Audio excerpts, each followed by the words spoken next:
Greetings and welcome to the Power Gamer Podcast. I'm your host, Mike Dawson, joined as always by fellow host Johnny Paulus, and also joined this week by Miki Ran. Welcome in. That's Mickey. me. That's me. Hi. That is you. Johnny, let's start with you. How are you doing this week, sir? Well, I messaged you last week and was like, hey, I don't know if we're going to want to postpone or if you're going to want to find a sub, but your boy just tested positive for the Rona. My Corona. So anyway, I had to quarantine myself to the bedroom for 5 days. I had to I had to binge television. And Oh no, you poor thing. I had to play old video games because I was on my wife's laptop. And it feels so bad for you. It's got a GeForce 935, and I can only play like side scrollers. But no, I honestly, the thing that sucked was, I don't want to say it sucked, but I felt fine. Like the symptoms were really minor. It wasn't anything like the first time I had Corona. So honestly, it just felt silly. It was like, I just want to go to work. I just want to like go do my normal life, but I'm just stuck in a bedroom with a mild sniffle, and I don't know. It wasn't, but it's done. The quarantine's over, and I'm back to work, and I'm feeling like 90%. I did have a gig scheduled for tomorrow. I messaged him earlier this morning and said I'm gonna have to back out. My throat's not 100%, and I know if I try to sing for 3 hours, I'm absolutely gonna blow my voice out, like no question. So I just didn't want to do that. Yeah, I would love to see Rona'd out Johnny trying to sing tonight. What is it? Yeah, no, I'm definitely not hitting those high notes from the fun song with the after effects of Corona going on. Well, I'm glad that you are okay, sir, and back amongst the ranks of the uninfected. So, congrats, you did Yay. it. You beat the Rona. That's right. Once again, good job. Yes, good job. Mickey, welcome in. Yes. How are you doing? I'm doing great, thanks. Yeah, good. How has your week been? I know that you as well just recently got over some bout of illness too, so Yeah, I think mine was just like a cold though, but colds for me are, I'm achy because I have fibro, and so I get a cold and my whole body is like, "Urgh." So I was like, let me take the week off, and I did all the back end stuff, and I did some editing and all the kind of content creation stuff where I don't have to go online and show my face, because I literally just kind of wanted to like not shower and not do my hair and not put makeup on, and I wanted to do nothing but look like a lounge lizard. So amen. Yeah. Well, we're excited to have you here with us this week. So for longtime listeners of the podcast, you will know that myself and Mickey did an episode just, oh gosh, it's been a little bit longer than a year ago, where me and her had both played Ghostwire Tokyo. And Yes. So if you want to go back, thumb back through the episodes, you can find that episode together if you're interested in Ghostwire Tokyo. I know there may be some renewed interest in that game, so I'm kind of been keeping my eyes on that video as it's been being added to I think it got added to Game Pass. Don't go beyond that, but definitely it's over PlayStation Plus. So yeah, I think so. Maybe some renewed interest in that. There's of course the new expansion that I can't seem to find the time to jump into. Me either. I mean, but my schedule with games. It's crazy. But for people that haven't seen that particular episode, where perhaps our streams, no pun intended, haven't crossed, Mickey, why don't you take just a quick second and tell people who you are, what you do, and of course, plug away where they can find you during the week, because you have a fantastic stream that you run. Oh, thanks. Yeah, I'm Mickey. Well, my name is Kim, but I'm mostly known as Mickey Ran. And I am on Twitch many days a week, over at twitch.tv/Mickey Ran, MIKIRAN. I'm also on all the socials, most of them as I am Mickey Ran, some of them at Mickey Ran, but yeah, that's where I'm at. And that's where I spend most of my life when I'm not 3D modeling and editing and being my own editor and producer and manager and marketer, and that's where I am. Very good. So everyone, welcome in. This is episode 136 of your Power Gamer podcast. As I do every week, I grovel and beg for your mild support because this show is absolutely free. There's no ads. All I ask is take a quick moment, click that like button if you're watching us on YouTube. If you're checking us out on Spotify or Apple, as many of you do, just perhaps consider leaving us a nice review. It helps out tremendously. Continue on the arc of growth that we have been so blessed with over the past couple of years. So, again, welcome in. This is episode 136 of the Power Gamer Podcast. Let's get started this week by first discussing, as we always do, the games that we have been playing. Miki, it's your first time in on the actual show. Yeah. Do you want to lead off here? Can I throw you to the Sure. fire and say, of course. let's Of go course. first? Why don't you talk to us about what I'm you've ready. been playing this week? So many things. So I've started playing Return to Moria, which just came out. And it's really great. It's a really great survival builder sandbox game where you play as Tolkien dwarves, and you're trying to retake Moria. And it's literally, I was playing that when you messaged me and you were like, okay, it's going to be at 10. And I was like, oh, sorry guys, got to close down the server. It's a really great game. I've been playing that. Alan Wake, I'm just about to finish. Very excited about finishing that. I'm going to replace that at night with my beloved night streams with Kona, because I also got Kona 2 that I have to cover because I got that from the publishers. Yep. I've been playing Assassin's Creed Mirage. I'm starting Shadow of the Colossus. Dead Island 2 came out with DLC, and I'm going to be playing that this week. I'm doing that. And then, every Tuesday morning, what do we play, Mike? Every Tuesday morning. Project Planet. I'm so glad you brought this up because I absolutely love Project Planet. Yes, it's me too. It's as if Plague Inc. and Jackbox Games had a baby. Yes. That's the best way to describe it. It is such a good time. I'm so excited to see them. Like, they just rolled out the asteroid patch, and so now everybody can play that, not just the creators. And I'm so excited to see what else they come up with and what other ideas they have. The community is awesome. The devs are just the nicest people. And I'm excited because they're located in the Netherlands. And so when I move to the Netherlands, I can go visit these people. So it's pretty cool. Yeah, Johnny, you would really like the game because Johnny, of course, you've told me about it. You've told me about it. Obsessed with Jackbox. Oh, Project Planet is so fun. It's so fun. Like, you are literally, if you play as the Earth, you're literally trying to kill humanity to save yourself. And humanity is like, wait, hold on a second. Like, we need to save ourselves here and make the Earth better. It's really cool. Can I ask some questions about Return to Moria? Yes. Okay. Hi, Hell Hero, massive Lord of the Rings nerd. How is it as a solo experience? Is this something that co-op is sort of required to get the full effect? I can tell you this. I think it really depends on what you enjoy. I've had people come in and tell me, like, I got raided when I was playing it on Sunday, and the person told me that it's not something they would play by themselves. Me, I would play that and then go, oh my goodness, it's time to go to bed.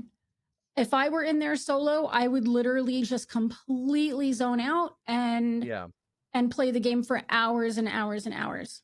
But so it really depends on what sort of game you like. If you're a sandbox survival lover, then I know I could play that all day by myself. I'd be fine.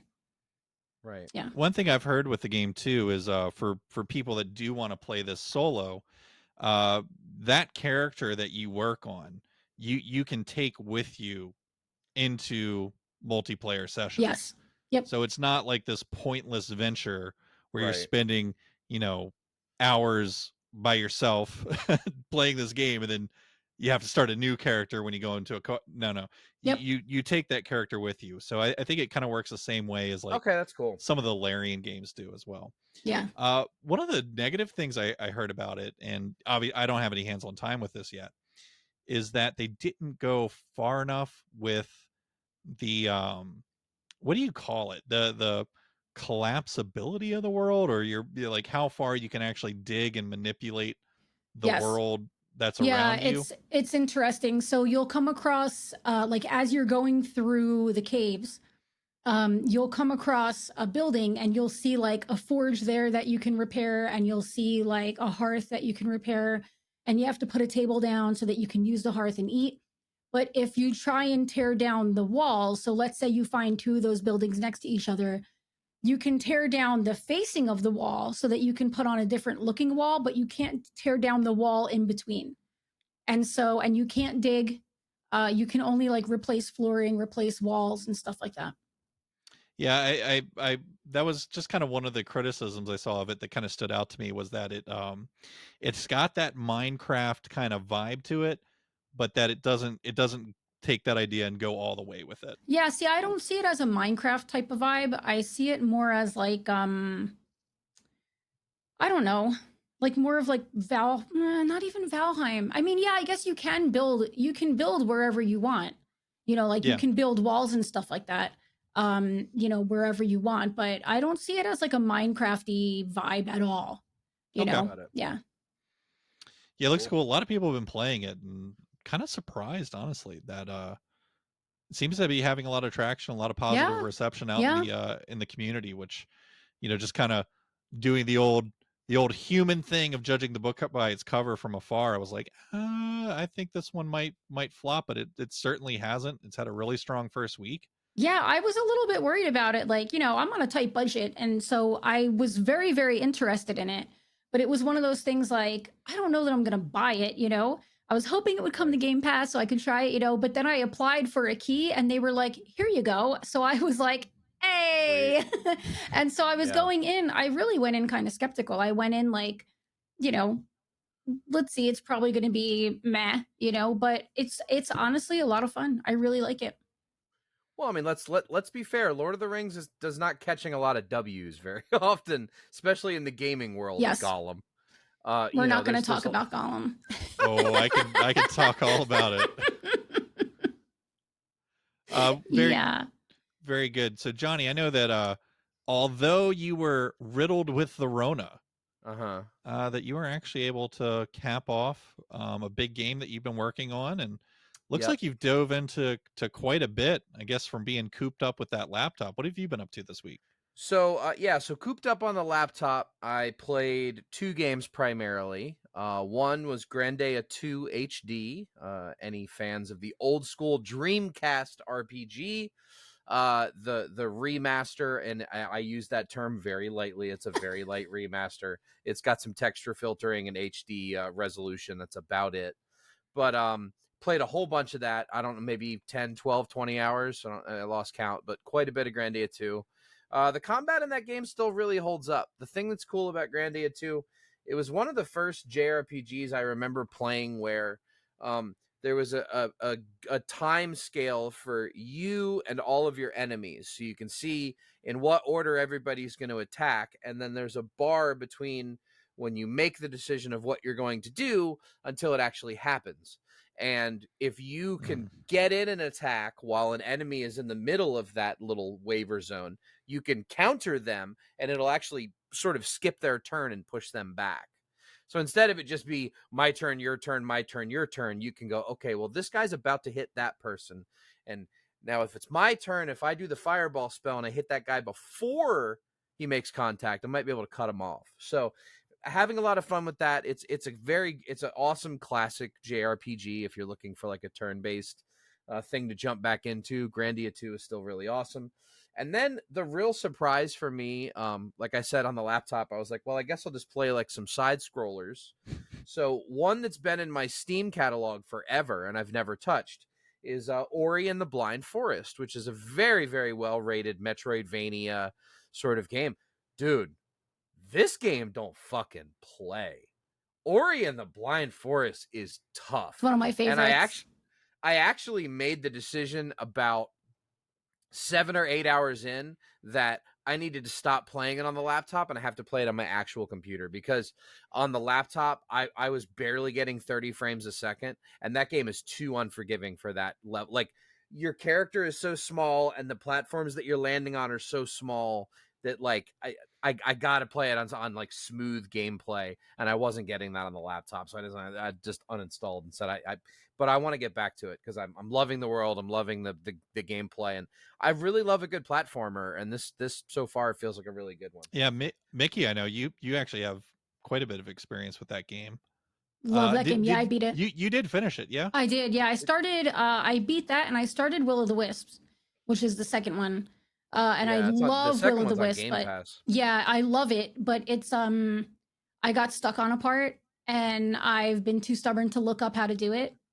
And so I have literally not gone back to it because I'm like arms crossed, pouty about it. So, right. Right. But I'll get back to it. And then another one that I've been playing, a game that I've been looking forward to, is one of my most anticipated of the year, Hellboy, The Web of Wyrd. Okay, wait. Okay. How do you? Okay, I have literally been watching that game, and I'm curious to know what you think about it. Okay, presentation, 10 out of 10. Okay. The music is perfect. The graphics are perfect. I love the fact that the game engine is running for on my computer, at least, at a buttery smooth 144 frames per second. But Hellboy and all of the enemies, they're animated at what feels more like the Into the Spider-Verse frame rate. Like, so the characters that are that cool kind of like herky-jerky 12 frames a second, sort of very cool cartoony look. Presentation, 10 out of 10. Story, 2 out of 10. No. Combat, 5 out of 10. No. Okay. Everything goes downhill after you get past the fact that the game looks fucking wonderful. Oh no. Okay, so here's what's happening. There is a bunch of psychic bursts, these spikes that happen all around the world, right? And they're like, where did it happen? We got another one in Paris. We just had one in New York. We just had one in Chicago. And each one of these spikes that happen, all these monsters come out. Well, that's what makes Hellboy so cool, right? He's like the detective that they sort of like flies around to different places in the world to keep back the hordes of the darkness, right? No, this entire game takes place within the BPRD headquarters. You do not get on a plane and go to London and fight the demons in front of the Eiffel Tower. Maybe that's going to be DLC. No, in this game, there are these portals that take you to the Wyrd, the Web of Wyrd, which is this sort of alternate dimension-y sort of thing. And there are multiple doors, and it is a very formulaic roguelike. So it's a go into door 1, fight everything in door 1. Okay, I got my tchotchke from room 1. Great. Now we can open this door. Oh, look, it's level 2 for the roguelike. And you go in there and you fight everything in there. And I got my next tchotchke. So after you've done this, and I'm thinking like, holy shit, I'm about to beat this game in like 4 hours. I beat the 5th level. And when I'm done, they're like, oh, wait. There's Nazis in the Wyrd. Oh my God. Big reveal, right? We got to shut down this Nazi machine. They're absorbing the power from this alternate dimension, right? So we got to shut the machine down. So you do that. And then when you come back to the main world, the 5 tchotchkes that you just got, one of them is powered down. So that means that now I have to go back into the first world and beat it again so I can then shut down the Nazi machine and then go into the second world and do that. So yes, it literally, after I've played all that there is to play, it goes, great, good job. Do that all over again. Okay. And then all of the exposition dumps, all of the story that happens within this game is talking to the people that work at BPRD. There are no cool cinematics. It's literally like person at a desk. And you're like, hey, how's it going? Not great. We had some more psychic bursts happen and this and this and this. I mean, to be fair, that's Hades too, though, with the story. Sure, but Hades was amazing. I mean, yeah, no, these 2 games do not belong in the same conversation together. They're I'm both so roguelikes. That is where bummed. the similarity ends. Now, Oh. all of that being said, I'm a huge Hellboy fan. The game only cost me $20. I'm not too salty about it. I'm gonna beat it in probably the next 2-3 hours of gameplay, and I'll probably never touch it again. But look, if you see this thing on a Steam sale 6 months from now and it's $5, it'll entertain you for a weekend. It's not great. I think it's probably going to end up score-wise. It's going to be like a 6 something, maybe a 6.5 or a 7, but doubtful. But That's a bummer. pretty big letdown.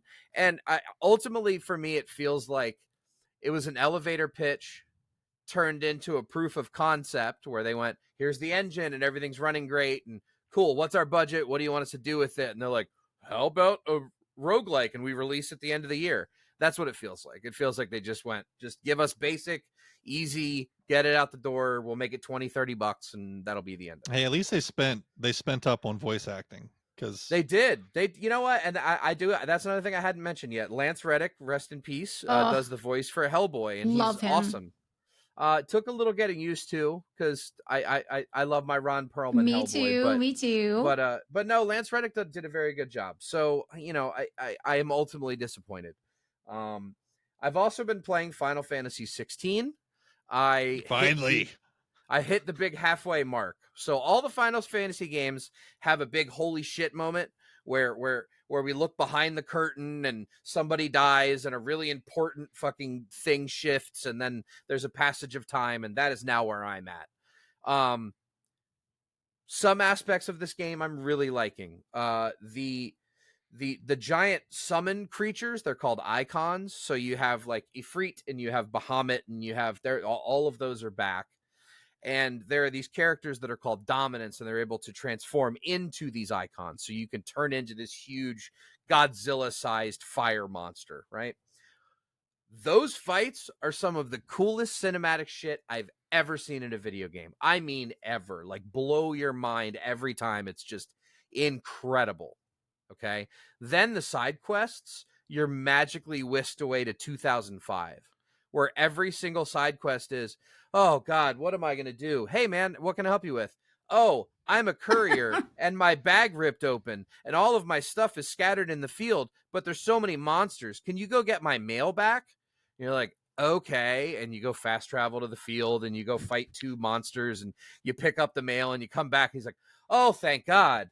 And then you get your XP. And then the chef's like, oh, God, what am I going to do? And you're like, hey, how can I help? And he's like, I just don't have time to deliver the food to the different people in town. Can you deliver this food to the people in the town? Sure. Here's 3 things of food. Here's 3 people to give the food to. I am not shitting you. Every single fucking side quest I've done is, I have picked up, I am not exaggerating, 3 separate quests involving delivery of food. I tweeted yesterday from the official Power Gamer podcast, by the way, at Power Gamer Podcast. I tweeted yesterday. Power Gamer Cast? Is it? I think you're right. I think it is at Power Gamer Cast. Anyway, I tweeted, I just picked up my 3rd quest of delivering food for multiple people. Is this Uber Eats 16 or Final Fantasy 16?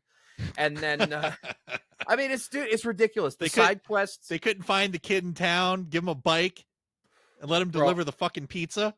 I'm telling you, these side quests are terrible. The guy out slaying the giant icons, he's got to do it. So like the world building is fine and the characters are fine, and like, the combat, I still miss my turn-based Final Fantasy. I'm not a huge fan of button mash, button mash, button mash. Oh, my cooldown's done. Burn the cooldown. Button mash, dodge, button mash, button mash, cooldown's down. To be fair though, and I know when people talk about Final Fantasy, especially people our age, right? We normally have like this hard set reference point of Final Fantasy 2 or 3 from SNES that we're referencing. So actual 4 and 6, so to speak. But Final Fantasy's really not been like a super hard turn-based game franchise for a long time. Since Final Fantasy 13, 1, 2, and 3, that's not that far back. So it's only been 14. I've always looked at it's only been 15 and now 16 that are not turn-based. I mean, the last one I played was 9, and that was still very turn-based. Yeah, 9, 10, 11. Well, I mean, 12, the sense of a traditional, like, no new mechanics, I always think of Dragon Quest as being that series where you're going to get a very traditional Right. combat, so like you know what you're getting in every Dragon Quest game because they've literally been the same Right. since the So 1980s. So in Final Fantasy VII Remake, I felt like it was the perfect balance between it felt like an action game, but at any point in time I could go, hold up, Tifa, I need you to heal Cloud. Barrett, I need you to put some cover fire on that guy. And I can do that whenever I want. So far, 15, 20 hours into Final Fantasy 16, there is no pause menu. There is So only there's no this is tactical planning at all. Huh. zero. That's It is, and interesting. I can't even switch players. I'm playing as Clive. I have my attack button, I have my dodge button, I have my ranged attack button, and then I have so far 3 schools of magic that I can switch between, and each one of them I have 2 cooldowns. That's it. So it is literally mash, mash, mash, burn your cooldowns, mash, mash, mash, burn your cooldowns. That's the game.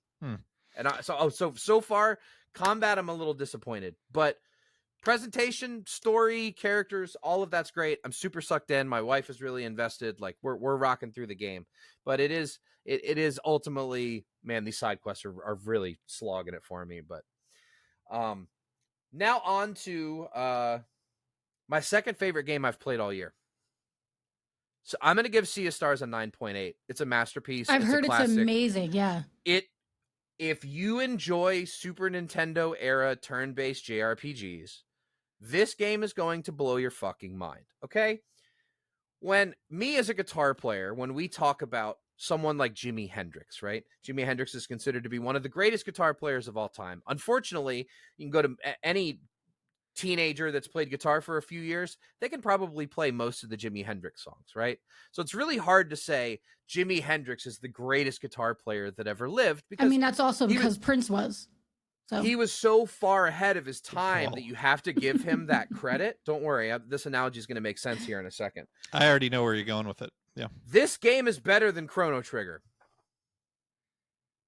This game is better than Chrono Trigger. Now, Chrono Trigger was so incredibly ahead of its time that I cannot take that away from it. At its time, Chrono Trigger was like no other game had ever been released before.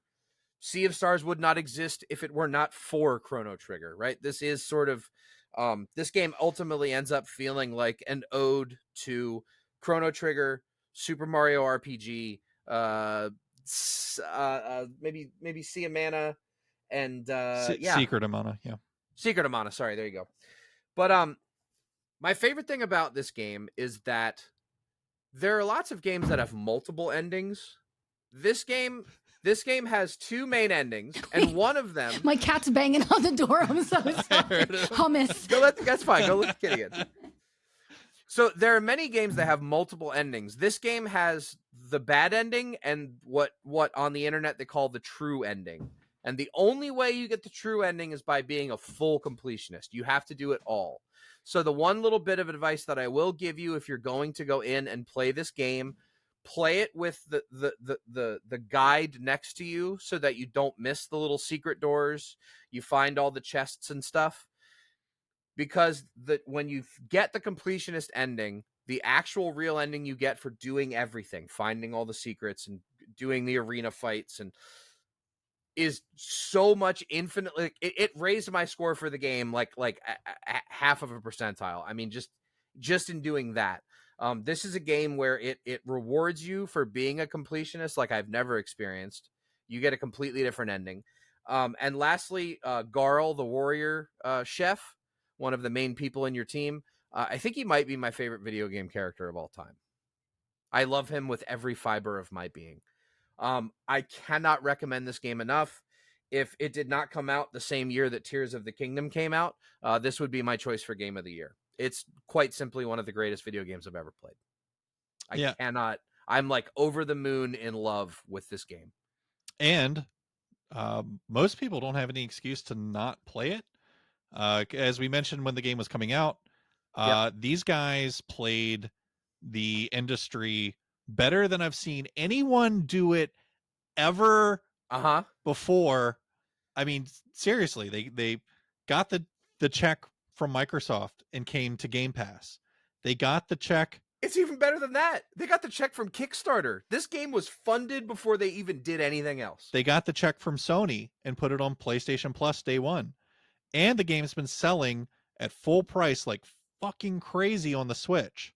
Yep. So that tells you something that yeah, you've got something a little special in your hands when that can happen. So Sea of Stars from Johnny, a 9.8. Yeah, firmly putting it in the company of games like Tears of the Kingdom.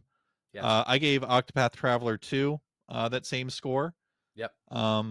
Sir, you really need to get there with your love of JRPG. I know, and I got to take down Triangle Strategy first. Yes, Triangle Strategy is just a must play. So, all right. So for the next hour, we're going to talk about F1 Manager 2023. Who's ready? Let me get my pillow real quick. I am absolutely kidding. So the games I've been playing this week, obviously F1 Manager 2023 just came out. It is for a very particular person. I happen to be that person, and it's slightly better than the game that came out last year. I really don't feel like this needs to be an annualized thing. Like, you could just have F1 Manager, make it a fucking brand, and update the roster each year. That's all you need to do. But no, they're cash grabbing and loving having the F1 license, and so there's an annualized release. Thankfully, it's on Game Pass. I did get my Game Pass back. Thank you very much, Starfield, the game that I bought that saved me the money for Game Pass. Gave it right back to me when I bought the game. So I'm like, for the same amount of time that it would cost to purchase the game. So maybe the play with Xbox is you just buy a physical game every 90 days and then you have both. So maybe that's it. But I did play through it. I did win the championship with Ferrari. And that's how you know it's a video game, because that shit's never actually going to happen again. F1 Manager 2023 is like a 8, just like the last one was, because it's literally got minor mundane differences that 99% of you listening will never experience because you have zero interest in playing this game. On to a good game, Unpacking. Now, I don't know if Miki or Johnny, if either of you have played with Unpacking. I've watched it, and it looks right up my alley, but I haven't played it. So Unpacking has been staring at me with the cute little pixelated pig sitting on the bed. And upon getting my Game Pass back, I was like, you know what? I'm bored. It's late. It's late at night. I'm stoned out of my fucking mind. The pig's staring at me. Like, I'm going to play Unpacking. And I have to say, like, in that state of mind, this is the absolute most perfect game ever created. Because literally all you do is you click on a cardboard box, an item pops out, and you place it in the room. I'm laughing at Johnny's face. Dude, I'm watching a YouTube video of it. This is like a fucking nightmare for me. He's literally like disgusted. And that's what you do. You take an item out of the box, you set it on the shelf, then you click on the box again and get a new item to place somewhere else. And you might click on the box and maybe a trophy comes out. So you go, okay, I'm going to put that trophy up here on the shelf. You might click on the box and a pair of panties come out and you go, okay, I'm going to put that in the drawer here. You might click on the box and a roll of toilet paper comes out and you go, oh, that probably goes on the toilet paper holder here. Now, did you only play this when you were stoned? Absolutely, 100%. Yes. Well, I'm going to say you have a little bit of a bias there then. Like, I strongly disagree. I think this game was absolutely fantastic. Is it on Game Pass? It's so on Game Pass. I would never pay for this game. All right, I'll try it. I'll try it. But here's what's interesting. Okay, so I've already got Johnny hooked. Here's what's interesting about Unpacking. Yeah, I'm gonna try it. Is the game actually has a story, and it starts in 1997, where your family's moved to a new house and you're unpacking, and it's in a kid's room. But what's cool in this game, and I mean this is genuinely cool. I'm not being funny here. Is this like really strong emotional thing starts to happen because each level is a different house at a different phase in your life, and you start noticing you're like, oh my gosh, I've had this since I was a little kid, and you're pulling it out the box, and this time you've gone off to college in the dorm, or this time you've moved out with your first boyfriend, girlfriend, and you just keep seeing these things, and then you see the new things pop up, and like that's kind of cool. And then the story of like the different places that you're living in is kind of told throughout the game. So like you can see, well, they went to college, but some bad shit happened and they You had to were move so back in with their high when parents. you played this game. It's really good. It's really good. And for those out there that are looking for those out there that are looking for a game that has a strong LBGT message to it, this game has a very strong supportive message in that realm. I don't want to talk too much about it because it kind of spoils the game. But yeah, definitely worth checking out. It only took me 3 hours to beat it. It doesn't take a long time. Probably an hour of that was me just thinking about the items as I'm pulling them out of the box. Like, oh, Dude, I mean, that's like I just had this image. I mean, especially because Mickey's making me laugh, but I just have this image of you sitting there with your eyes all red and a big bucket of like cheese balls in front of you, and you're just like, And don't forget the Kleenex. That's my Walkman from when I was a kid, man. I still got it, man. You know that I'm very emotionally attached to old items. So, I mean, maybe it was just made for me, but no, I really enjoyed... it looks like a game I would like. It does, because it looks like a game that I would like, just kind of hang out to and vibe to. Yeah. Johnny, if you're getting your ass kicked all over the place in Marvel Snap and you just need to relax or play something while you watch something, this is a great game for that. So, Unpacking, I'm glad I played it. I beat it. I don't really know that it needs a review score. I don't know how you review a game like this, because it's either absolutely toxic or it's the perfect thing for you. So I'll just leave it at I liked it. It doesn't take long to play. It's on Game Pass, and maybe check out Unpacking. Next up, another game that I'm going to not talk about for an hour. Forza Motorsport came out on the Xbox this past week. Has it been more than a week? I think it's been more than a week, but yeah, I think it's been 2. It's the new racing game, the new hardcore racing game in the Forza series, and it's bad. So I'm not going to play much more of it. I historically have not liked a Forza game since Forza 4 on the Xbox 360. I mean, the series is just really watered down when you compare it to Gran Turismo. It's fucking hideous looking. It's so dated. Like, if you look at screenshots of Gran Turismo next to Forza, you just have to ask yourself, what the fuck are they even doing over there? And the gameplay mechanics are weird for it being the hardcore racing game in the series. It's not great, and you're only playing it if you don't have a PlayStation, because otherwise you would just be playing Gran Turismo. That being said, if you only have an Xbox and it's the only thing you can play, being worse than Gran Turismo doesn't make something terrible. It's still something you can have an enjoyable time with. You still have to understand cars to be successful in it. But overall, it's certainly not the best option out there. No score on that, because I'm not going to play through the pointless campaign missions or anything. It's just, it's not great. And I'll leave it at that. Resident Evil 4 Remake, on the other hand, is fucking awesome. Phenomenal. So you all may remember I recently played the OG Resident Evil 4. I got out the old copy. I, of course, played it back in the day when it originally came out and had my mind blown. But then was surprised to find that the old GameCube version still holds up today, about a year ago. And I played it in preparation for this remake, which they've just got something special going on over at Capcom. Yes. Their remakes on these Resident Evil games. They're Mickey's awesome. got her Capcom creator mug. That's so cool. They're awesome. I want a Capcom creator mug. Resident Evil 4 Remake is almost flawless. There were a couple changes they made, some major ones. I don't want to get into them because it could potentially spoil the game. But certain boss fights were tweaked in a way that I thought were made worse, but not by much. I mean, we're talking about greatness getting slightly less great, to be perfectly clear.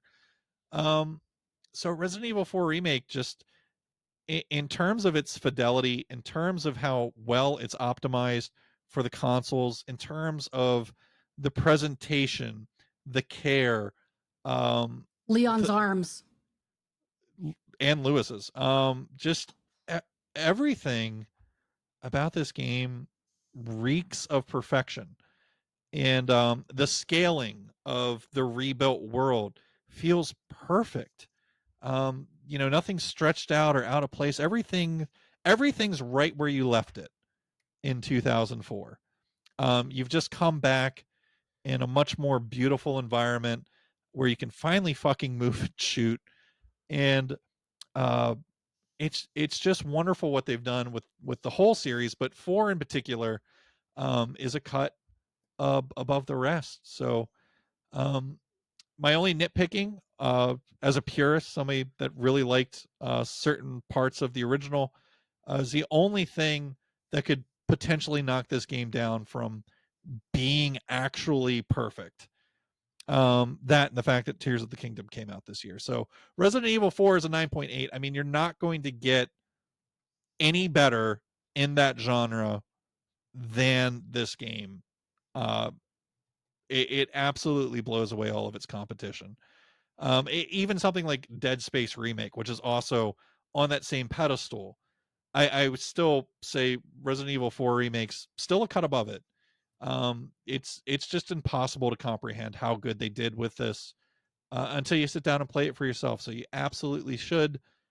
Runs flawlessly, didn't have a single bug, problem, glitch, nothing. I mean, it's just incredible. Awesome. The quality control coming out of Capcom right now. So, Mickey, I know you also played 4 Remake, I believe in its entirety, and are Yes, started to yeah. work on the DLC as well. I started the DLC. Thank you, Capcom. Started the DLC. I have to get back to it. But I've had so many other games that I have to cover. So I started the DLC and I'm loving the DLC. My only complaint is probably the complaint that a lot of people had, to the point where the voice actor got really bullied badly. The voice acting for Ada, and I'm an Ada fangirl. I love Ada. The voice acting at some points, I literally, for a second, I was like, did they use AI? It was, and then I realized, no, that's a voice actor. But and then I did some digging, and they got bullied so hard for their voice acting. So that was my only complaint, was that sometimes the voice acting is kind of flat. But I mean, gameplay wise, and I mean, it's Ada. Hello. Yeah. Ada's amazing. So gameplay wise, it's a lot of fun, just grappling up and jumping down. And it's been, the time I did play on it so far, I cannot wait to get back to it because it was a lot of fun. It's a lot of fun. Well, it looks like a huge value too. The DLC is only like $10, and it I think adds it's like 6 to 10 hours. Yeah, I was gonna say, I think it's like 9 hours on average. Yeah. Awesome. Yeah. So I'll definitely be checking that out because I can't get enough of what they're doing over there. Yeah. So Yep. I'm so impressed. I've loved all the remakes so far. I mean, granted, I have such a bad memory, and so I don't even remember the old games. Like, as things happen, I'm like, oh yeah, I remember that. But I have such a bad memory. It's like playing a new game. It's for me. But out of all the remakes so far, even the one with Carlos, I love Carlos. Yeah. But even 4, they really outdid themselves. They really, really did. They did. I mean, even like the detail on like Luis's jacket, I couldn't get over the detail on his jacket. And the DLC starts with him like doing the flamenco while he's like just everything. They did a phenomenal job. I'm like blown away by it. Yeah. And they don't hide it either. The whole bonus system that's been present in a lot of the Capcom games is again present in Resident Evil 4 Remake, where you earn points from completing things in the game, and then you can unlock the 3D model, and I mean zoom all the way in on it. You can't see a pixel on this stuff. It's just amazing. it's incredible. Yeah. I have a revision to make. Johnny, of course, and myself have been talking about Starfield a lot. I made a decision when the game came out to play it on the Xbox console to get that perspective. And I'm even more glad now that I chose to do that because I've been playing it on PC, and now I've played it about an equal amount of time on both systems. I was pretty harsh on Starfield because it was kind of an ugly game. It didn't run very well, and it had a lot of bugs. And that was on the Xbox Series X. It's a completely different game on the PC. Better? Because I really want to play it, and I'd be playing it on PC, obviously. Now I'm playing it on PC. And full disclosure, I run an AMD 7700 with a 3080.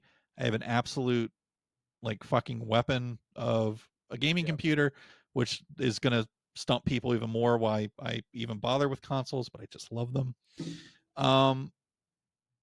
It's a completely different experience on the PC. I mean, it looks and runs and behaves so much better that it feels like this giant handicap has been taken off your play experience when you're playing it on PC. So I'm now on my third new game plus with the game, and I don't want to stop playing it. I'm having so much more fun with it on the PC. So just a quick revision. The game's really a 9, not a 7.5. It is what I said it was on console, I believe. And it what scares me is it's got to be even worse on the Series S, which 75% of Xbox owners play on Series S. I don't know if it's an issue solely with the hardware. I think part of it has to be an issue with how it was optimized by Bethesda. So I'm not just going to say it's a hardware issue. The Series X is a very powerful machine.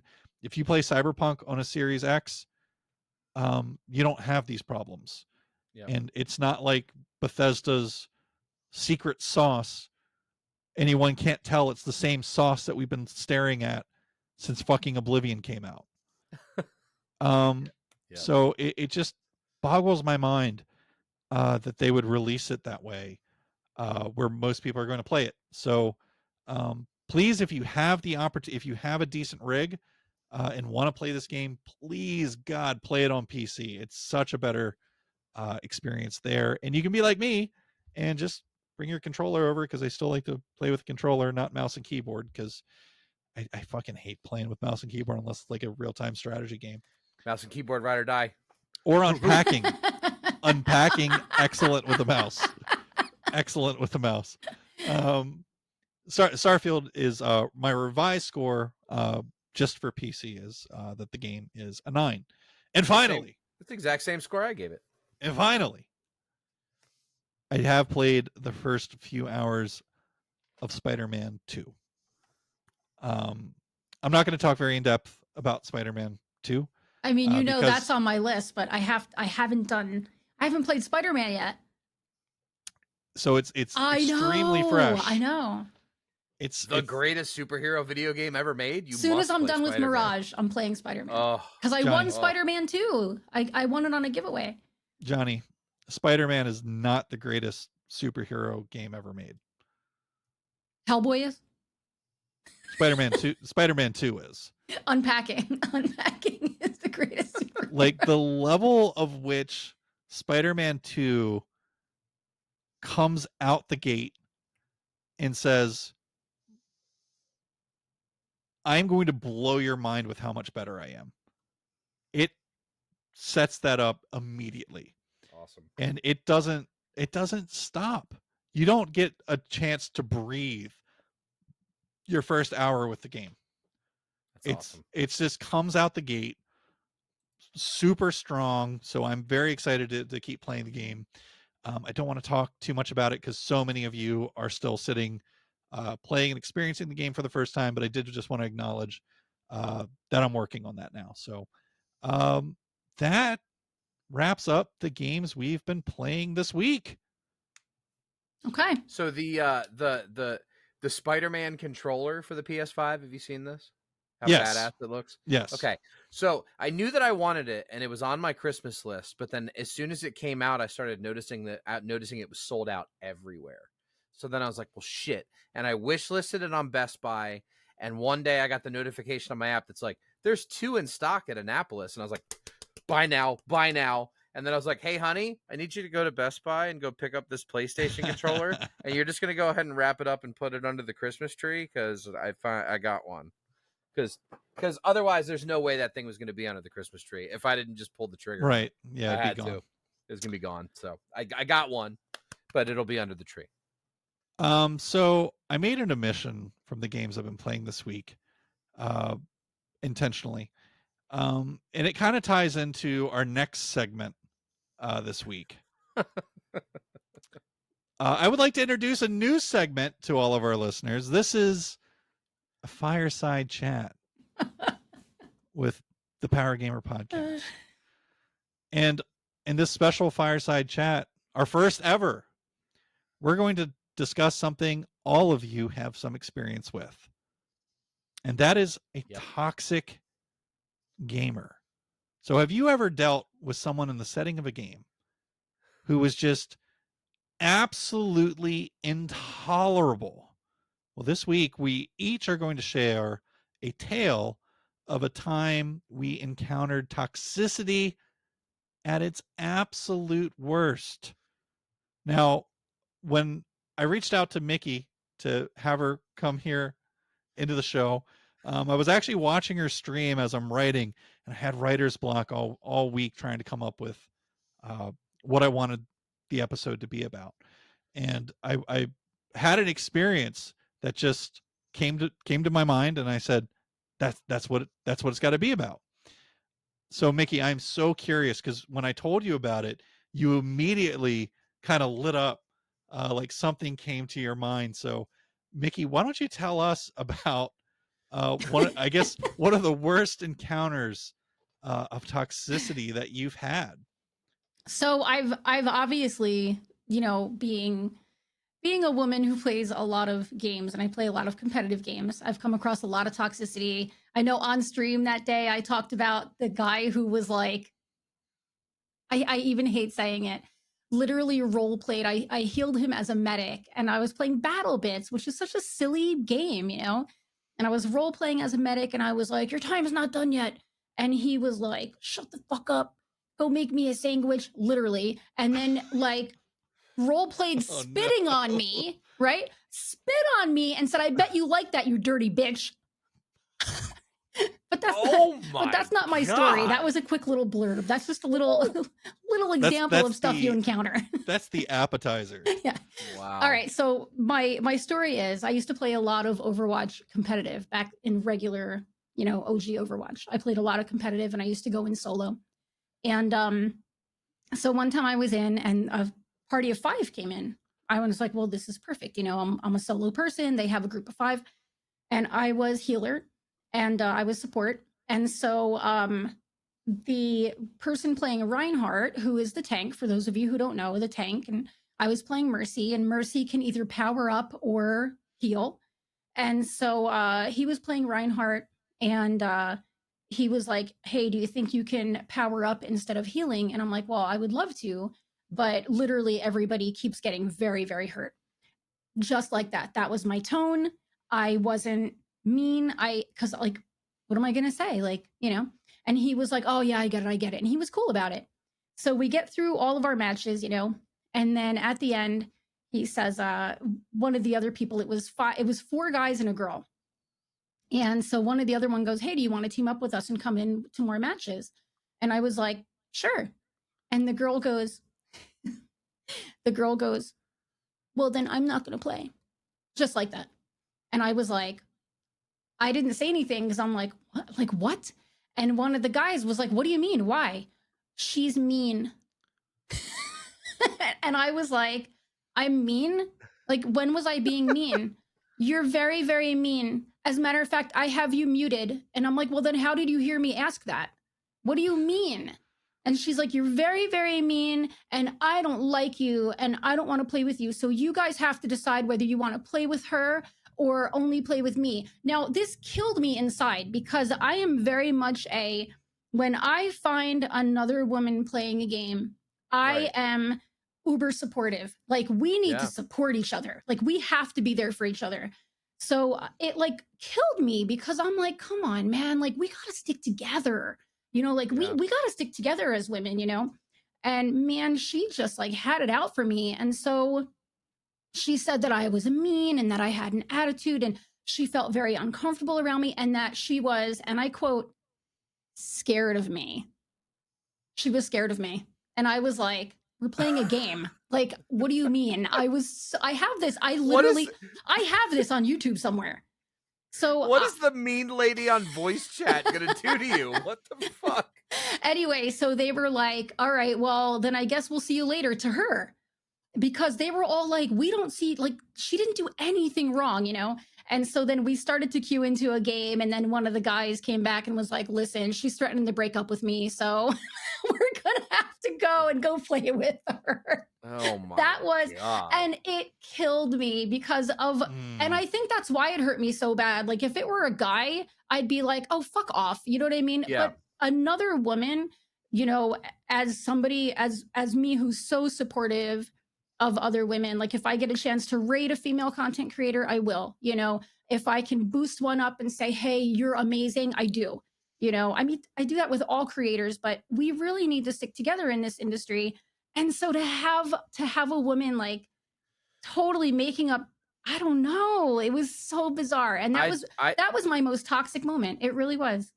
I think she just didn't want another girl in her group. That's exactly what it was. Yep. She felt like she was the token girl, and she was the girl hanging out with all the guys, and then another girl comes along and she was just which is really a shame, because it shouldn't be like that. Like, you could be the girl all you want. I literally just want to play. I'm literally just trying to get to platinum. Like, that's all I'm trying to do. I'm just trying to play a game. So one of my funny toxic moments was same thing, Overwatch competitive. I went in solo and I wasn't saying anything because I generally don't when I'm playing Overwatch competitive, or when I used to play. And at one point I was like, all I did was turn on my mic and I went, somewhere behind. And that was it. Oh no. There's a girl. God, there's a chick. Yo, you don't say chick, man. You say girl. No, but what if she's older? You don't say girl. We lost the game because they spent the entire time talking about how there was a girl on the team. And I was like, what year are we in? This is the most, like, I used to run a clan playing tribes years ago. And like, that was kind of to be expected. You know what I mean? But like, what decade are we? It was the most bizarre thing. It's so strange with that kind, and the battle bits thing. Like, where are we? Like, what is even happening that you guys are saying these things because you hear a woman's voice? It is so bizarre to me.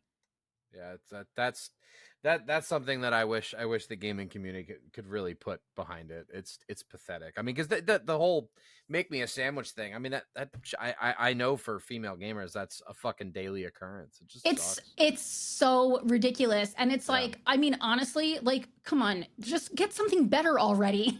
Right. I had somebody trying to troll me yesterday, and we were like, man, you're not even a good troll. Like, get out of here. Like, tell me my game skills suck. That would hurt worse than like, why aren't you in the kitchen? You know what I mean? I had a troll come in one time and say, the first words they ever said, they came into stream and they go, you look like you're 38. And I was like, thanks. Thanks. I guess they thought I was like younger and they wanted to make me feel bad, but I was like, dude, I'm going to be 50. Like, what? Yeah, no, we're good. Thanks. Oh, it's so bad. But yeah, so that was my most toxic story, mainly because it was another woman. I think that's what made it the most toxic. Now, Johnny, I know we spoke a little bit before the show. Have you had some inspiration? Do you want to go next, or do you want me to? Yeah. How do you want to do this? I'll go now. Okay. I'm going to start with my funny one first. Okay. So my brother-in-law has another. He has a son who's slightly older than my oldest. So I've been kind of seen the stages of boyhood into preteen into teenager through my nephew. He's a little bit older than my oldest. And one day we're having like family dinner or whatever, and my brother-in-law goes, "Oh, you should play some games with him. He plays Rocket League. He's pretty good." And I'm thinking in my head, like, man, your kid's like 10. I don't know if I'd be comfortable with online gaming with, like, you know, a 10-year-old. Like, I don't really think a 10-year-old should really be. Well, it's Rocket League though. There's no voice chat. There's really no way for like the toxicity of gaming to get into Rocket League. That was my face, Mike. So yeah. So I'm like, it'll be fine. Yeah, sure. I'll play with him. So the next time I'm in front of the computer, I shoot Russell a text, said, "Hey, I'm on. I'm gonna play some Rocket League. If you want to have him join the game." He's like, "All right, cool." The second we join into the game, okay, I press tab to look at the enemy players. Okay, there's a person on the enemy team whose username is Jesus fucking Christ. And their icon is a Photoshop of two men having anal sex. And they both have Jesus's face. And they're both like smiling. So it's Jesus fucking Christ. I cried for the entire. I couldn't breathe. I was laughing so fucking hard. It was the funniest shit. It was just so perfect because I was like, I don't know, man. 10's a little young to be getting into that. That's Rocket League. There's no voice chat. It'll be fine. At the moment the first game we go in, I look at the menu and I'm like, oh my, I can't believe.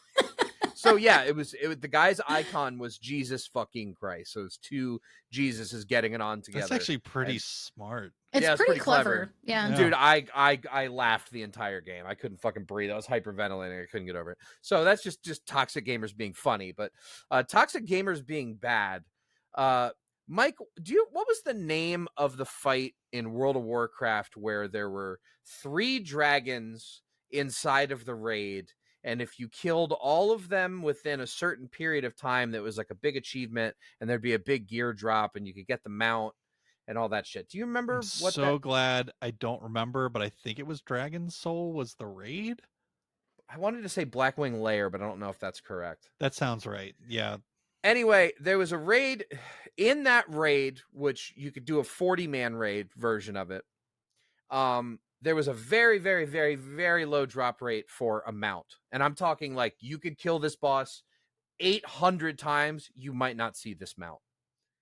So my guild leader at the time, we're getting a group together, and we got our like 15 people from our raid or from our guild, and we got another 10 people from another, and we got another, and we're going in and we're grinding out this raid, and we're trying to get through it, and we're trying to get through it, and we're trying to get through it. We get through it.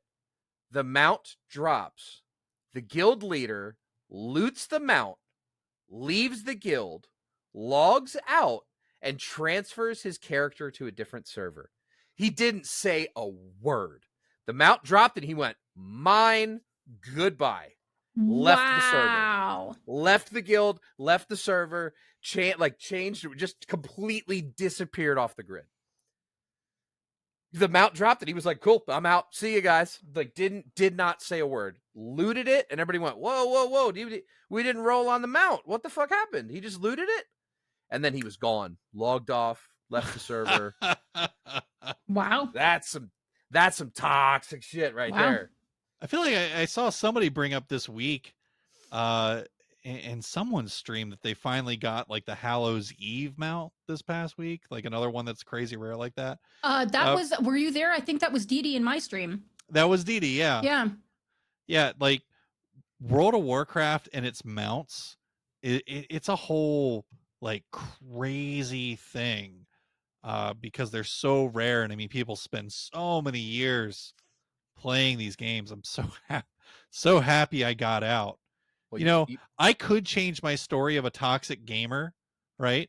You better not, because I need to hear the one that you're going to talk about. But I could change it to the time I lent my friend $20. And instead of giving me $20 back, he gave me a copy of World of Warcraft. So in essence, Johnny, you're looking a little guilty over there. He repaid me $20 by giving me a second full fucking time job.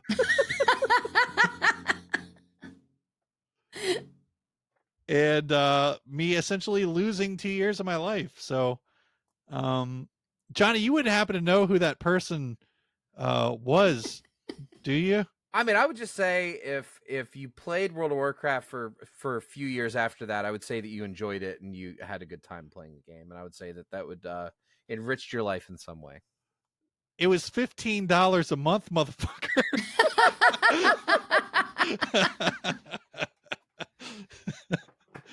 I digress. Yeah, that person was Johnny. That's a true story, actually. Guilty. God, that was like during Burning Crusade, wasn't it? It was forever ago. Dude, I got so many Guitar Center people hooked on fucking World of Warcraft back in the. I mean, I remember I got like Chris Hansen, our like regional high tech guy, hooked on World of Warcraft. I've never touched it, but I've had this like I won't. If I'm gonna play any MMO, it's ESO. But I still haven't found anything to satiate me and my love of Star Wars Galaxies. I still never found anything that has like filled that void. So yep. So my tale, the inspiration for this fireside chat. I've been dying to know this one. So I'm gonna do my best to be super respectful and just tell the story as it is without naming names or anything. But y'all might be able to put together more just based on some of the information. So I'm going to put that out there. I mean, no ill will to the person I'm speaking to or any kind of disrespect. But if they're listening to this, perhaps hearing this point of view from this kind of outlet might help you pull your head out of your ass. So I digress. I've been playing Divinity Original Sin 2 for the better part of the past 2 years. Me and Johnny did an episode where we challenged each other to play some games that we hadn't played yet. And he tasked me with a 150-hour long game. So Divinity Original Sin 2, first and foremost, I don't like CRPGs. They just really don't click with me. I don't like how much you have to learn. They just feel like a chore. So I'm not a big fan of the style of game to begin with. I'd put about 25 hours into Divinity Original Sin 2 by myself originally and then quit. But, you know, I kept feeling like I'd given Johnny the short end of the stick because he played all the games that I gave to him, and I had played all of them except for Divinity. So yeah, but it's huge. It is huge, but you know, I tried it as much as possible to be a man of my word, and you know, I'm like I can get through it. So what I decided to do was play it co-op, and I have a friend that I play a lot of games with co-op. We get along really, really well. And we had finished playing a game, and so the schedule opened up, and it's like, well, you know what? This would be a perfect opportunity just to jump into Divinity and knock it out. So another person was brought in by my friend, and I mean, kind of from the jump, I noticed that this person was wouldn't explain anything, but would be like hypercritical anytime somebody did something wrong. So I can't believe you did this. Oh my gosh, you know. Oh, yeah. But never taking a moment to explain what's easy. I mean, anyone that's played Divinity knows it's incredibly complicated and obtuse in terms of just the scale of things there is to learn.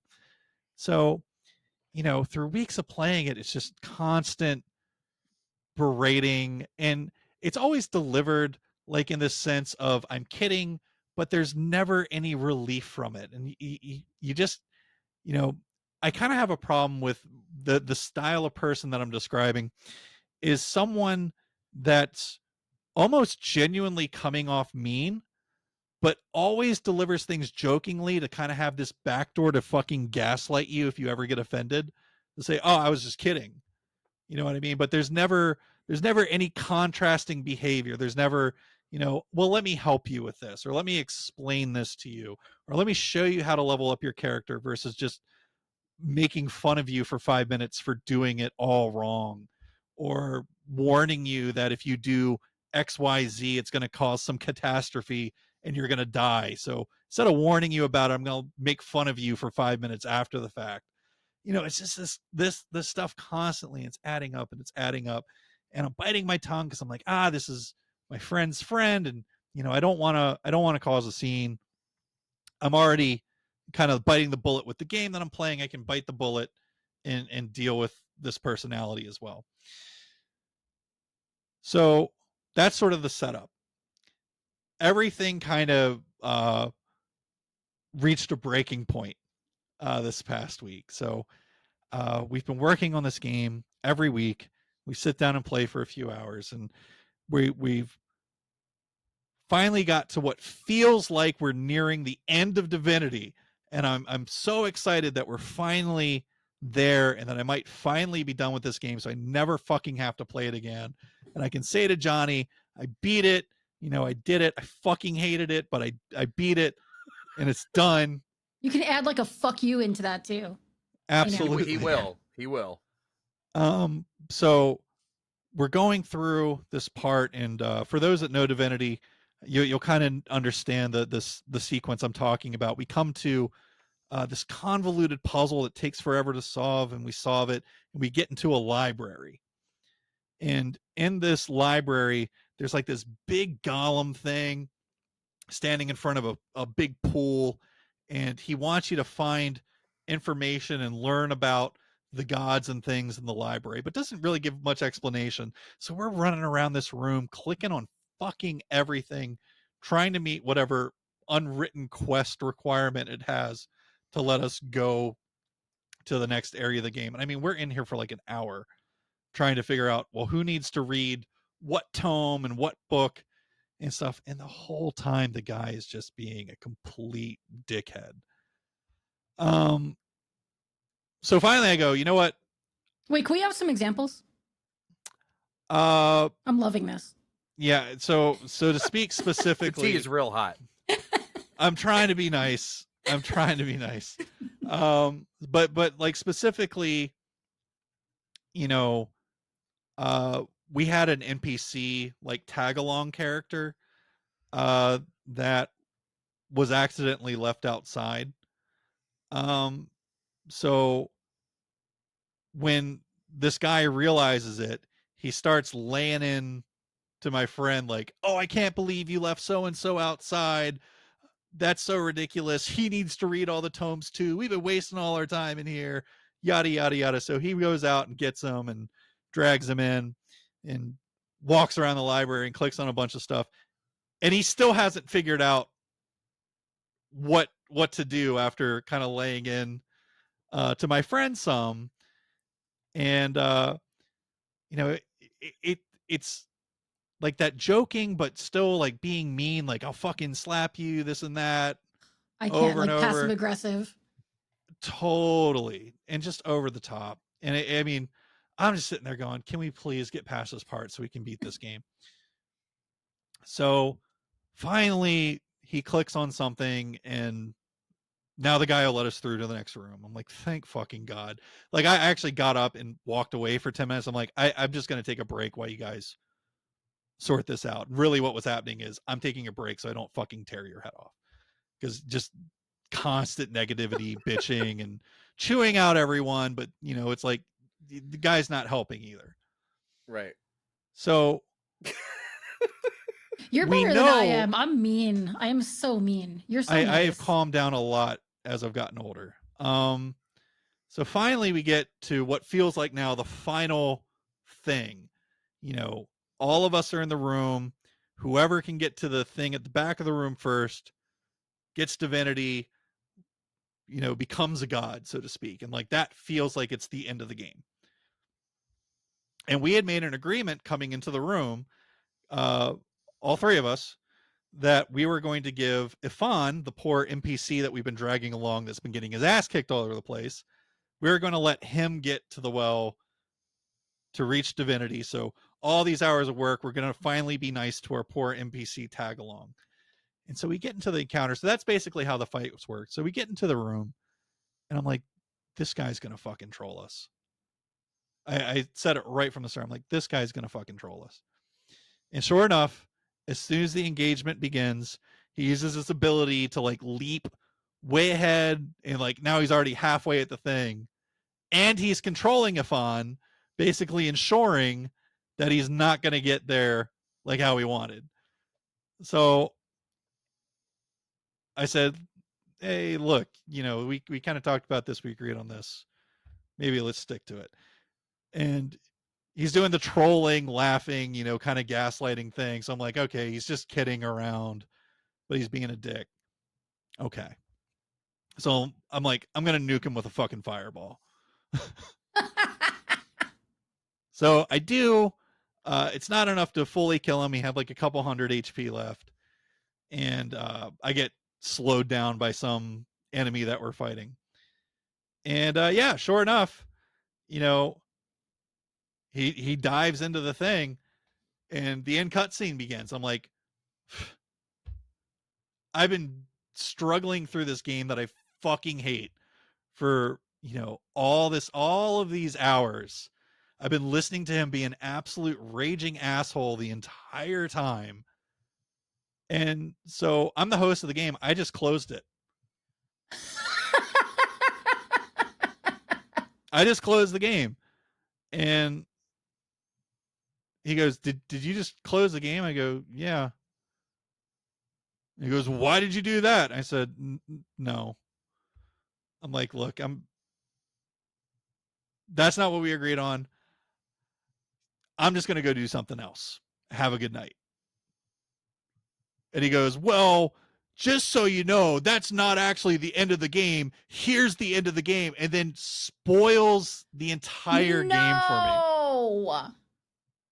We were on the precipice of this huge plot twist that neither one of us who hadn't touched the game before saw coming. And, he's already got me annoyed. I wouldn't say mad, because I'm not like tearing the guy a new asshole or anything, but I'm pretty strongly annoyed because I've been listening to him talk like a complete asshole to me, to my friend, both of us, for the better part of the past like 5 weeks. And then this. And I said, did you really just spoil the entire game? He goes, no. I said, dude, not good enough. Just goodbye. And so I just hang up the Discord thing. And I probably sat like this.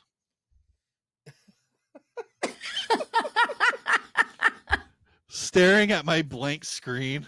Oh, my. Probably for a solid 10 minutes. Just calming myself down. Because like I'm really trying, as I'm nearing 40, I'm really trying to not be angry, not get upset, not let people get under my skin. But he did. And so who's my worst toxic gamer? It's the person who, under the guise of joking, thinks they can say whatever the fuck they want, thinks they can be an asshole the entire time, thinks that they can spoil the game, just basically thinks because I'm joking around, I have a free pass to be a gigantic piece of shit the entire time in a co-op environment. Yeah, no. And, I don't know if you're listening, but that's not how shit works. I didn't lay into you because you're my friend's friend. And I didn't lay into you out of respect for them. That's the only reason, though. That is the only reason. You are just behaving like an asshole, and I know you have the capacity to not behave that way. I don't know why that's what you chose to do, but that's what you did. And then you spoiled an entire game, and you made it like it was everyone else's problem that this happened. You know, just the textbook, what I'm talking about. Yep. People that do all this stuff under the guise of, I'm kidding, I'm playing around, will just gaslight the fuck out of you. And then it's everybody else's fault. For being upset with them. And there's no winning that. So, you know, I didn't think it was worth having an argument or addressing the person directly, because I'm like, I'm not going to get anywhere. They're just going to take everything I say, turn it back around, and use it against me. So you know what, buddy, I've got a fucking podcast where I can say whatever I want and you can't respond. So I hope you listened, because you didn't have, you couldn't talk over me this whole time. So I hope you listened. I hope you understand what I'm saying. And I hope after that, maybe you reach out, apologize, maybe we finish this thing. That's still a possibility. But you need to stop being a dick. That's my toxic gaming experience. That's pretty bad. How long did that happen before you came to my stream to say, I figured out what I want the show to be about? That was like the day before.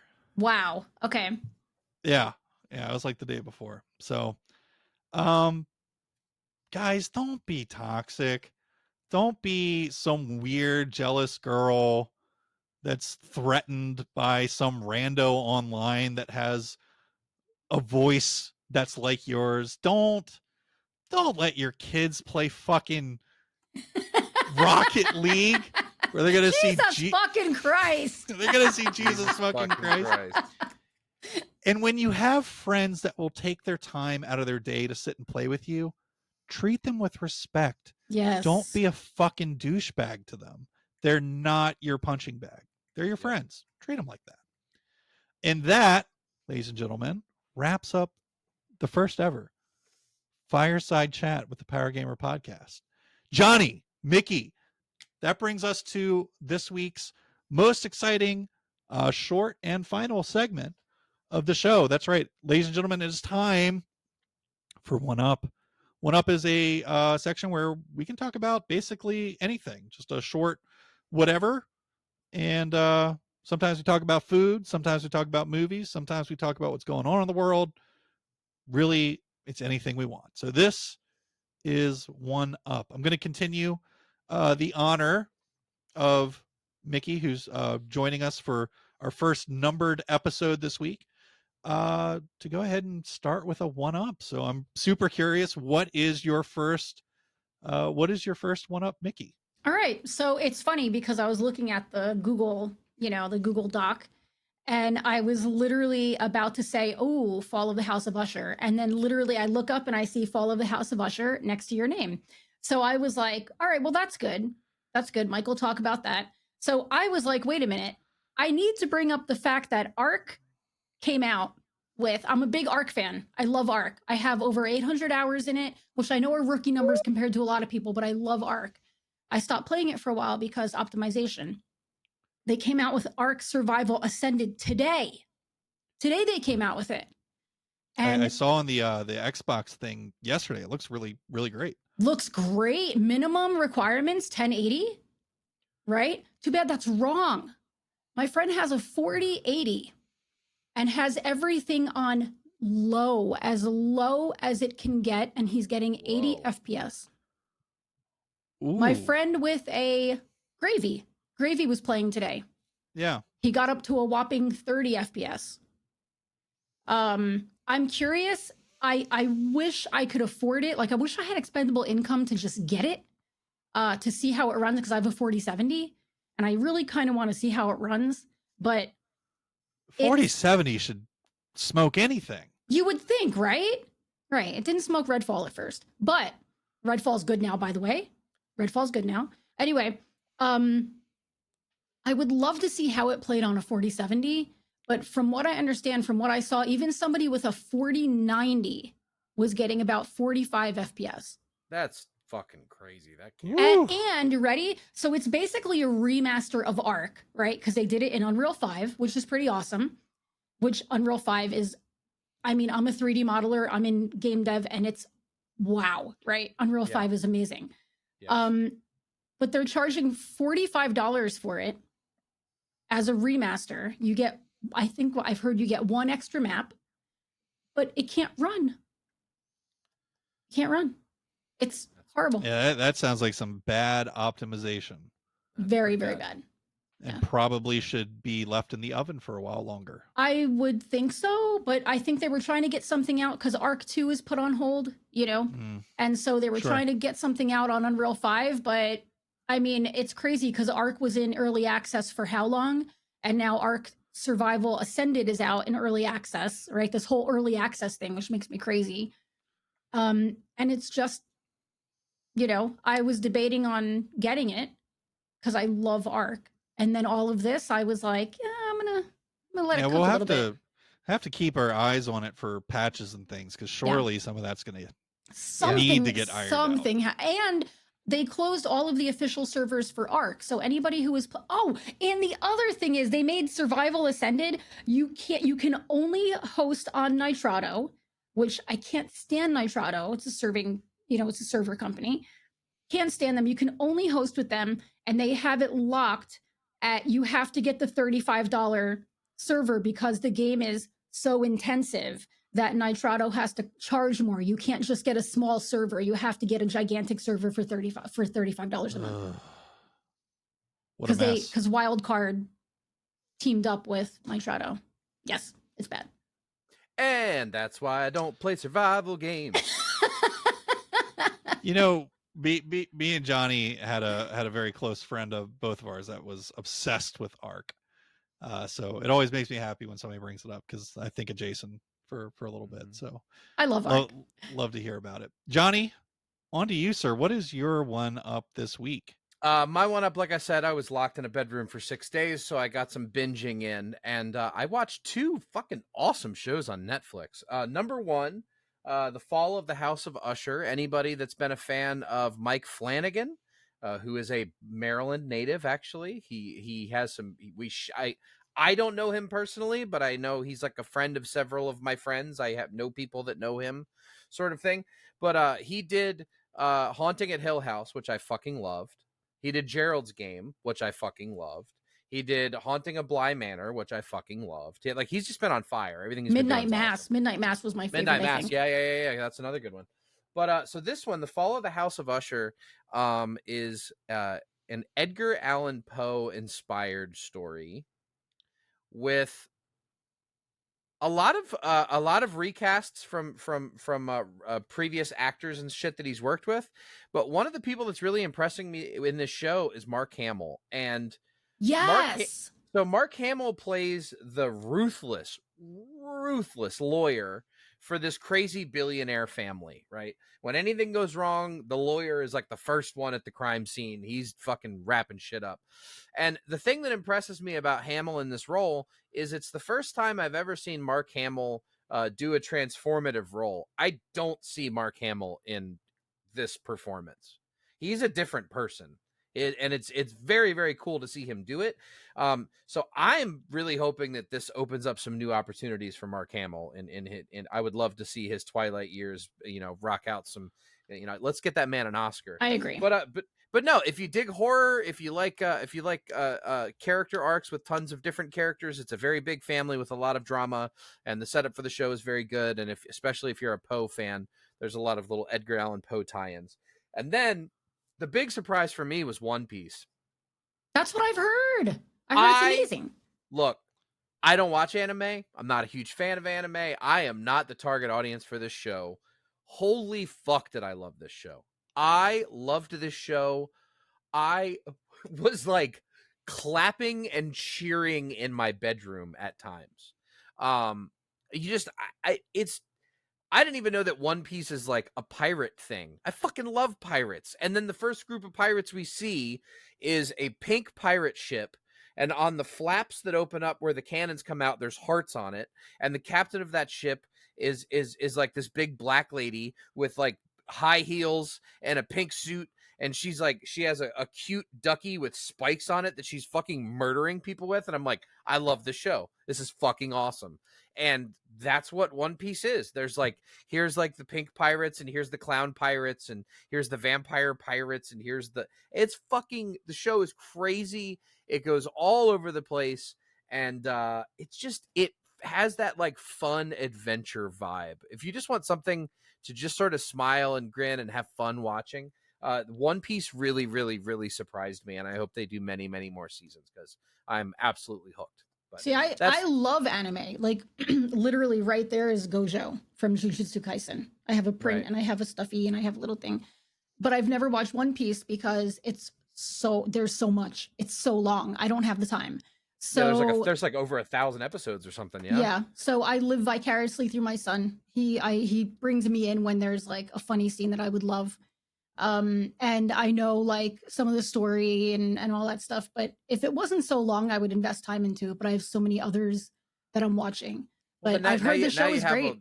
You have a little 8-episode thing you can Yeah. binge real easily. Yeah. I've really, really enjoyed it a lot. I've watched about half of the anime, roughly, just sporadically through different points. I love it. One Piece is fantastic. But yeah, everything that you said, at least about the TV show, stacks. I don't have a strong desire to watch the live action TV show. So one of the things that really surprised me with the show is, all the characters kind of, from an outsider perspective who doesn't watch anime, the one takeaway I've always noticed with One Piece, anytime I've seen, the characters are kind of silly looking, like all of them. Like the one guy's got the really long nose, and like Luffy's eyes are kind of weird. He has super buggy eyes. Buggy eyes in the anime. But so one of the things that I didn't know coming in is that Luffy is basically like the Ted Lasso of the pirate world. That's what he is. He is someone who is so positive and so kind that everyone falls in love with him. Like everyone that interacts with this guy is like, that guy's going to do something. I like that guy. Like nobody really fucking hates him just because you can't hate him. He's just like the most likable guy ever. Yes. But I love the show. I got burned by that Cowboy Bebop one. I'm like, I'm good. You should try One Piece. I did not watch the Cowboy Bebop live action because my son watched it and I trust him and he was like, don't, you're going to be upset. It's terrible. Yeah, that's what I've heard. I said, you know what? Anime should just be anime. But I'm sure that there's, I've seen a lot of the same sentiments out there, Johnny, that the One Piece one, which of all the anime out there, I'm like, One Piece? That's I literally the one said right? that. I said that's going to be terrible, is what I said. Because I'm like, how can they? How can they do that? But I heard it was great. Yeah, no, I've been hearing very positive things about it. My one up is from one of my favorite movie makers of all time, Guy Ritchie. He, of course, came out recently with a movie called The Covenant. Your brief movie trailer pitch on The Covenant is it's a story about a sergeant in the Iraq War who gets wounded, and his interpreter saves his life, after which the U.S. withdraws from, I said Iraq, I meant Afghanistan. U.S. withdraws from Afghanistan, and then the interpreter is on the run from the Taliban. The U.S. screws this poor guy over and doesn't get him and his wife the visas to come to the United States. So the soldier whose life was saved by him takes the matter into his own hands and goes back over by himself to pull this guy out of Afghanistan. The movie is so good. It's so good. Like, I love, Johnny's heard this a million times. I can't stand what films have become in the past 5-10 years, where it's all remakes or superheroes or fucking Star Wars. I'm so sick of it. I'm just looking for great new original movies, and when I find them, they're like even more special now because they're so rare, and this is just an absolute perfect movie. And it feels like, because it's not some stupid Thor bromance or the sixth Star Wars movie that nobody asked for, that no one's talking about it. But it's absolutely phenomenal. Awesome. So if you like Guy Ritchie, it's not the tongue-in-cheek stuff that he's really well known for. This is like a super hardcore, realistic movie. So you're seeing that side of Guy Ritchie, which is a side of him that I absolutely love. It's great. Jake Gyllenhaal is the lead in it, and he just does an absolutely great job. So if you're interested in seeing something gritty and heart-wrenching and just really well done, I can't recommend The Covenant highly enough. That's a good movie to watch and then cool down with With some Unpacking. with Unpacking. I knew you were going to say that. I knew it. All right. Johnny, any closing thoughts as we wrap up this week's show? No, this was fun having Mickey in here. I loved it. That was awesome. Thanks for doing this with us. Hey, thanks for having me. You guys are great. Mickey, any closing thoughts as we depart for the week? No, I can't wait to watch. Did you watch all of The Fall of the House of Usher? Have you guys seen the whole thing? We're only on we're gonna watch episode 4, I think, tonight. So I haven't seen all of it yet. I haven't seen any of it. I know I need to watch it because it's Mark Hamill and I love him. And by the way, Johnny, if you want to see Mark Hamill in another great role where you literally won't recognize him, watch the show Nightfall. It's about the Knights Templar. He's in the show and he's fucking amazing in it. Awesome. He steals the show every time, and then finally you go, wait a damn second, is that Mark Hamill? Yeah, it is, and it's super cool. So the magic trick that they pulled with the House of Usher, they did the same thing. They pulled off the same thing they did in Haunting of Hill House, where the show's really good, but it just keeps getting better and better and better and better and better until literally the last 2 episodes, you're like edge of your seat, holy shit, the whole time. It's really it ends so strong. Ladies and gentlemen, that wraps up this week's episode of the Power Gamer Podcast. Mickey, thanks again so much. Hey, anytime. For joining us. Anytime. I love it. Anytime means I might keep inviting you back because this was really, really great. Yeah. Let's do it. We, of course, will be back again next week with another great episode for you all to enjoy. Until that time, we go around the table here. Until that time, I'm Mike Dawson. I'm Johnny Paulus. I'm Mickey Ran. Tune in next time. Take care. Catch y'all on the flip flop. Ooh, yeah. Bye, everybody.